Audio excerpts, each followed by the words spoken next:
Suurin osa naisista tulee ovesta sisään niin, että niillä on vähän huono ryhti ja no mä oon nyt vaan tällainen ja ei musta saa mitään ja en mä tiedä miksi mä tulin tänne, ei mulla ole mitään vaatteitakaan.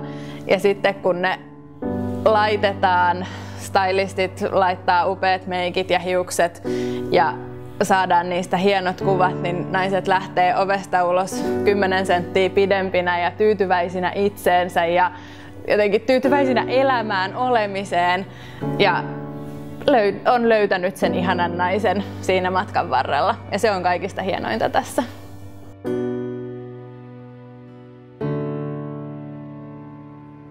Mä tulin Niinalle assariksi. Mä olin ollut mainonnan suunnittelijana ja toimittajana aikaisemmin ja koin aika vahvan burnout-kokemuksen sitten aikaisemmassa työssä. Niina oli tosi junnu ja jota meillä oli aluksi aika vaikeaa, mutta Niina joka tapauksessa otti mut ja rupesi aika nopeasti näkemään niin kuin mun vahvuuksia, että vaikka mä en ollut valokuvaajana kovin pitkällä vielä. Ja sitten taas toisaalta mä rupesin näkemään tosi nopeasti, että Niinassa on oikeasti se on kunnon yrittäjäsielu ja Niina pystyy tekemään musta yrittäjän ja yhdessä me kehitetään myös valokuvaajina. Ihana nainen syntyi mun ja Mirkun halusta tehdä jotain hauskaa ja kaunista yhdessä. Me halutaan näyttää naisille, että kaikki on ihania. Jokainen nainen on ihana nainen. Kukaan ei voi sanoa, että ulkonäöllä olisi merkitystä. Sillä on oikeasti tosi paljon merkitystä, mutta mikä on kaunista ja mikä on ihanaa, niin se tulee oikeasti tuolta sisältä. Mä ajattelin itseäni 20-vuotiaana, jolla oli taipumusta tämmöiseen niin kuin missimuottiin.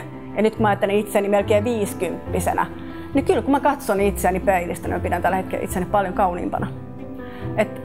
Ylipäätään vaan se, että sä saat korostaa kyllä sitä ulkonäköäkin, mutta miten sä saat sen sisäisen kauneuden näkyviin siinä samalla, niin se tulee just nimenomaan, että sä hyväksyt sen, mitä sä oot kussakin elämänvaiheessa. Onhan tää Ihana nainen -projekti ollut myöskin itselle kasvun paikka ja oppimisen paikka. Koko ajan on tarkastellut myöskin sitä omaa suhdetta vartaloon ja olemiseen. Mä oon aina ollut semmonen vielä 5 kiloa pois laihduttaja ja vaikka mä en ole vieläkään mikään laiha enkä tule ikinä olemaan laiha, niin mä oon tällä hetkellä tyytyväisempi itseeni kuin aikoihin.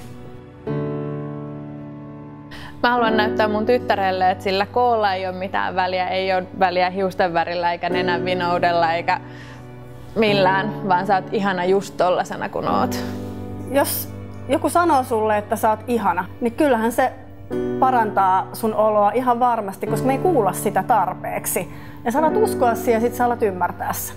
Mulle tulee joka kerta se sama fiilis, itku silmään ja niinku semmoinen, että mä oon pystynyt auttamaan yhtä ihmistä voimaan paremmin. Ja se on niin mahtavaa, kun se tapahtuu. Nyt mä rupeaa taas itkettää.